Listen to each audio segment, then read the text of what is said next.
Okay, so this video I'm going to share with you the secrets to selling your property at the correct price and also fast.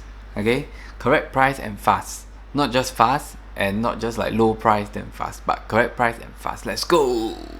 Okay, this topic, right, is going to be one of the topics that is very hot, and there's going to be a few series to this topic, so I'm not going to share everything in this one video. There's going to be a second video and a third video that's saying something very similar, but of course I'm going to share more to every single video and focus on different kind of direction. So for this video, right, I'm going to share how to sell it at the right price and fast.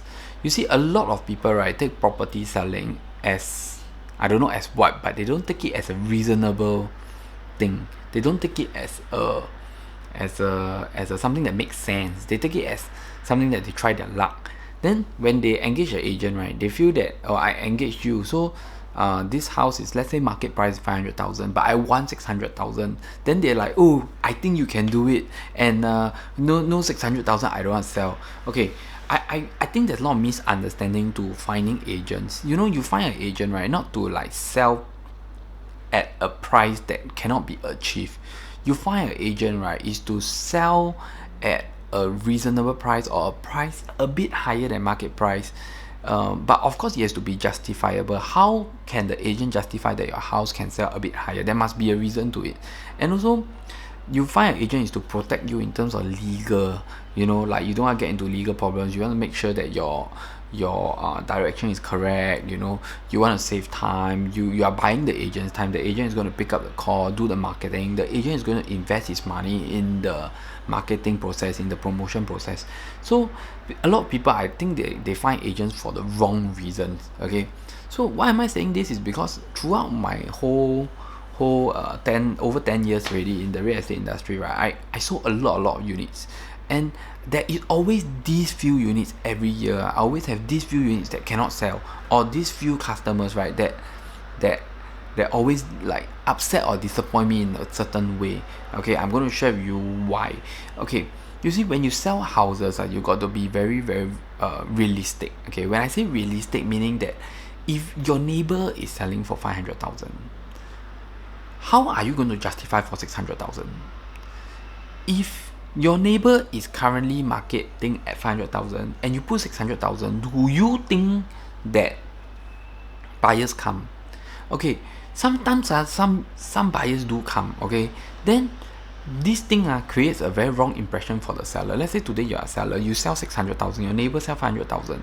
Then when, let's say, the agent say, hey, you selling too high, your neighbor is only selling 500,000. Then you say, hey, no, like, there's still viewing, there's still people coming to view ma. So when there's people viewing, there's chance. Okay, you see, okay, I'm going to very pinpoint on this topic. There's people viewing, but you see, a lot of people, you all don't understand the point of the industry. And most of these people that come and view, they come to see why are you selling at 600. Or sometimes it's agent bring one. Agent bring for what? Agent bring to help them to sell the 500,000. It's not to sell at 600,000. They want to show the buyer, you can't, the other unit showing 500,000, this unit 600,000. Worth it, man, this 600,000. So of course they want to view your unit. So you see, sometimes I feel very big tick because let's say I'm the agent that the customer engaged to sell 600,000, and to be frank, frankly speaking, I don't normally accept this kind of listings. So let's say, for example, let's say the market is only 500,000 and this seller wants to sell 600,000. Normally, I don't accept this kind of listing. Why? Because it's not reasonable. Firstly, it's not reasonable. Secondly, it's totally impossible. Okay, let me put it very clear cut. It's impossible. Okay, I think sometimes it's because it's my old client or people refer, or maybe because I feel that this client has a few other properties that maybe I can invest my time in it, convince him next time, then educate him, then share with him more, then help him in his portfolio. But these are, of course, this is what I hope lah, you know, but it doesn't really go that direction sometimes. So people don't understand is that you got viewing, right, doesn't mean that it's a good thing. Sometimes people come and view is just to laugh at your unit. People come and view, right, is to tell their buyer that you see that 500k is so worth it. Look at this 600k. You know, it's totally not worth it. So it doesn't mean that you got viewing means it's good. Okay, so that's point number one. It doesn't mean you got viewing is good. So To be able to sell fast, you need to be realistic. You need to do your homework. Okay, a good agent will not just tell a customer that, hey, your price too high, but cannot tell you why. Okay, so for me, I do a lot of research when I start selling a house. I take every single customer that come to me that want to sell their house very seriously in terms of the kind of analysis that I'll give them. You see, today you want to sell your house. Okay, firstly, I will find out whether the price that you want can be achieved or not. So how do I find out? So firstly, I have to look at the competitors. Competitors meaning people that are selling their place now in the area. Whether your price is justifiable, is worth it, is within the market acceptance or market sentiments level. Then the second one, I'll look at the past transacted prices. Are the people in this area willing to pay this price? You see, if there's a neighbor, right, that sold off at 450 and you still want 600, but the other people are selling at 580, then you see the analysis will be very wrong. You'll be thinking that, hey, these people selling at 580, I also can sell 580 ma, but the neighbor that sold off only sold 480, you know. So the 581 is another unrealistic seller, is another problematic seller. So being together with that problematic seller doesn't get you a buyer, doesn't get you to sell off your place, you know. So these are very ridiculous things. You see, when I realize when they are buying houses, when they're about to buy, they become like a genius, you know. They will do a lot of research, they will go and find out whether they are buying at the right price. But when they start selling, they start to ignore all the realistic numbers, you know. They start to close their ears and say, can one, my friend tell me can one, you know. So it's like humans, they are selective hearing. They only hear and see the things that they want. When they want to buy, they go do a lot of research. Cannot, this price only can buy at this price. When they want to sell, they look at the whole transaction. Let's say everybody also for 80. Suddenly got one guy selling 550. Then you say, yeah, I think I also can sell 550 just because one guy sell 550. Okay. So another thing that is I want to talk about is the time of the transactions. You know, when we look at all these past transactions, right, you don't look at past transactions for the last 2 years or you have to see the recent one, the most recent one, few weeks or few months. You cannot look at something that's 6 months. 6 months ago, maybe this place can justify a higher price. 1 year ago, this place can justify a higher price. You see, these are the things that cannot be accepted by a lot of people. And till today, I think I repeated this many times, is that some prices are dropping tremendously. You know, they're dropping 3, 4, 5, 10%, 4 or 5%. Maybe 10% is a bit too much for like a year, you know. So if you take prices from the last few years, some places they can still achieve good price, 500k for like 4 years ago, 3 years ago, 2 years ago. But this year they only can achieve like 350k. That's almost for 10% drop. You know, it's very normal to have this kind of transaction in the market. So you all have to really do your research. Okay, so I you know why am I saying this? Because I really have so much experience. I can share with you one experience, which is in Punggol. I was selling this 5-room flat in Punggol. So what happened is this seller called me, then I met the seller up. Then the seller was telling me that for the past like 3 months they only have like 1 viewing. And then I was like, how much are you selling? Then they're like, I'm selling for 550. Then I was like, what? You're selling for 550? Then like, why are you selling for 550? They say, the agent told me that 550 is achievable. It's like, okay, I don't know who is telling me the truth. Is it the owner is telling me the truth or what? But it's like the agent say can sell 550, or that's what they say you know. Or maybe they want to sell 550, so they say 550. But I feel that it's because of the agent. Okay, why am I telling you this first?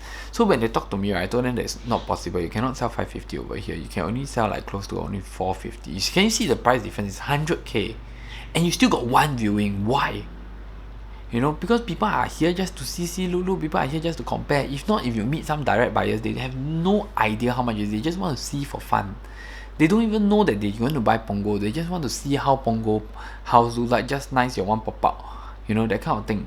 So when I told them that they can only sell 450, they're like, why? Then I'll show them. You know, I'll look at the transaction. I look at the neighboring units that are selling. I look at the recent past transaction, like 3-4 months if there is. You know, sometimes don't have, then you got to go backdate, but you got to adjust accordingly and see which one is more important. Sometimes you got to see whether both data is reasonable or not, because this data is people that is currently selling, this data is people that already sold, so you have to compare and see if both is reasonable or not. That's very important. So I will show them and I convince them, then they realize that yeah, okay, cannot sell 550. Okay, so what happened is that in the end the unit was sold off at only like 440,000 or something like that, and it still takes like 5 months, you know, even at the reasonable price. So you see, this is the market. I have this unit, right, that is I think you always hear me say like long asu. So basically I already sold off the long asu unit. Okay, I also sold off the mansionette in Toa Payoh. Okay, what happened is the mansionette at Toa Payoh, right, we managed to sold at a very, very good price, and after we sold off the next month, someone on the lower floor sold off like close to 70,000 lower than us. So it's not about, but you see, the guy that sold off 70,000 below us, it's not that the person that buy my unit is stupid. It's not. It's just that because I'm selling at a reasonable price actually. Let's say I think I sold off at about 730 over thousand. I'm not very sure, but the last transaction, right, is 740 over thousand or 750 over thousand. So I already sell lower than last transaction. But the second floor unit, maybe they kanchong. You see, sometimes you see a very, very, very low pricing or very, very high pricing. There's always a certain reasons to it, and these reasons, right, you cannot tell just from statistics. You cannot tell just from data. So you look at the data, you realize that, hey, why this person sell very low? Maybe because the renovation is very bad. Maybe this person own a lot of money. They need to recruit fast. They need to sell fast so that they can let go fast and they can rent it out. Or the facing is very bad. The facing face the rubbish chute or something like that. There must be a certain reason that cannot be seen in the data. If this person sell very high, then there must be also a reason. Maybe the reno is very, very good. The facing is very good. Because in the HDB transaction, right, we wouldn't know which unit. We only know like 8 to 10 floor or 7 to 9 floor. Maybe in the whole block there's a facing that's very, very good. Or it's a corner unit, just that we don't know. Okay, so I'm not going to continue to blah, blah, blah, blah, so much about this, but firstly, the marketing, the strategy, the price, it just got to be reasonable. You got to make the buyer feel that it's worth it. You got to make the buyer feel that this is a reasonable buy. You see, in Singapore, right, you cannot go around cheating people because it's different, you know, because the prices in Singapore is very special. Okay, and in Singapore, right, the prices, right, is very transparent. You can get it at URA website, you can get it at HDB website. You can basically, even for agent, it's even more crazy, because let's say this owner, they bought which day, which month. For private, we can check, then we can know like this condo how many units, as long as there's a caveat lodge. Only those that like fully paid, maybe you cannot see, but a lot of things in Singapore can be found. So transactions are very transparent. So you gotta be very realistic and very reasonable, and the way you market, right, got to be correct. Okay, so that's it for my video. I'm going to share more in the next video about this, because I've seen a lot of problem in the market with this, and even a lot of my agent friends are having a lot of problem with this kind of customers. Okay, so thank you for watching. Hit the subscribe button, and I will see you in my next episode. Bye bye.